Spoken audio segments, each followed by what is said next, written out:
Theta, gamma, delta, epsilon, zeta, eta, theta, iota, kappa, lambda, mu. Mu, psi, omicron, pi, rho, sigma, tau, upsilon, phi, psi, omega. Okay, historical usage. Languages in the 1600s, linguists started studying languages and they found similarities between various language groups. There are basically two different branches, families they call them, and we are a part of what's called the Indo-European family because our language, English, is related to the European, but they went to India and into like Iran, and they found similarities in these languages, so they pulled them together into a family group. That family group, Indo-European, has many branches. One of those branches, as you can see, the English branch, is up here. And so we are related to the Dutch. It's, I think, anyway, you can see, but Greek is here.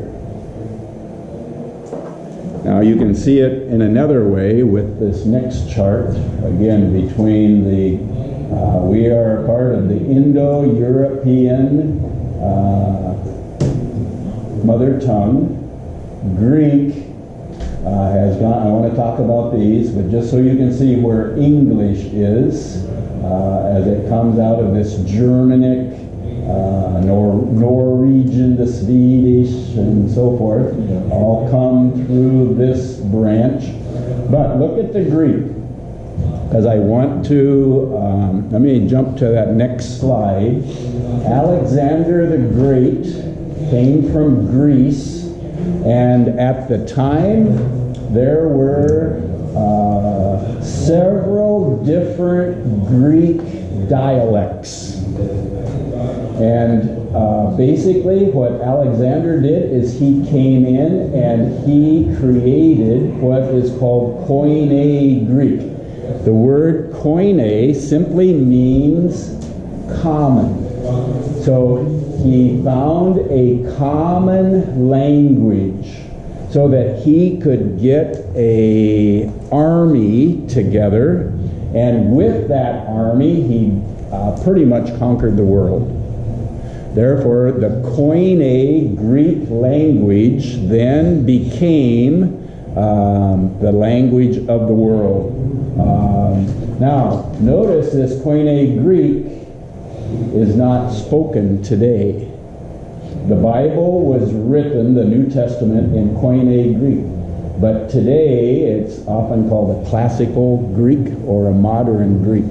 So Koine Greek is dead. There is no language group that speaks Koine Greek. They speak Greek, but not Koine Greek that the Bible was written in. Any questions, comments on the connections? They're obviously similar, but not the same. Yes, that was what they did, is all of these languages they found in the 1600s. Linguists started studying these different language groups, and they divided them into two different families. So all of these have similarities. The other family group would be the Mandarin that Lydia knows, and some of those Eastern Asia.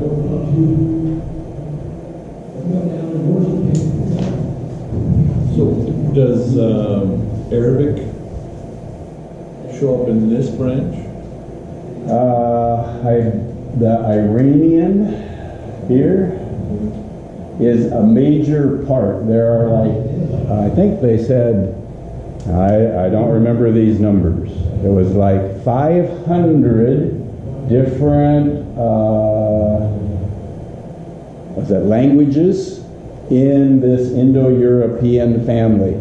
300, and I think it was 303, are right in here. A major part of that Indo-European language group, according to Wikipedia. So you know it's true. I am not an expert on Greek, on language, let alone in English. And so that should give you hope that you guys can learn this as well.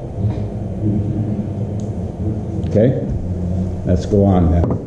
Jesus likely spoke 4 different languages. We don't know for sure what he spoke. Greek was similar to what English is now.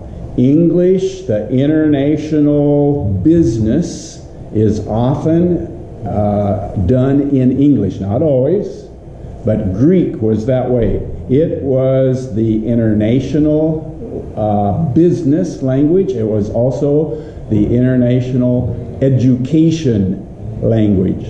So when education was done, it tended to be done, generally speaking, done in Greek.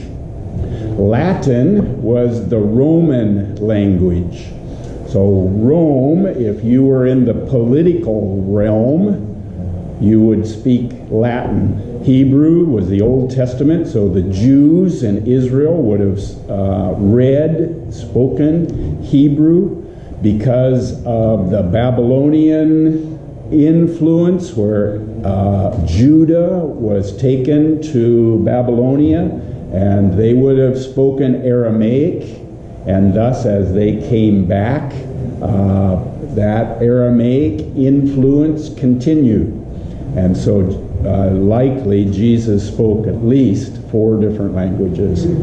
My little neighbor, Gerald, he was about 5 or 6, and he could speak fluent Chinese, English when he was in our house, Cebuano when he was with his friends, and much of his education would be done in Tagalog. TV was in Tagalog. So my little 5, 6-year-old neighbor could speak fluently 4 languages. Where does Yiddish fit in? No idea. Yes. It's Hebrew. It's a Hebrew, but you would have to, I don't know.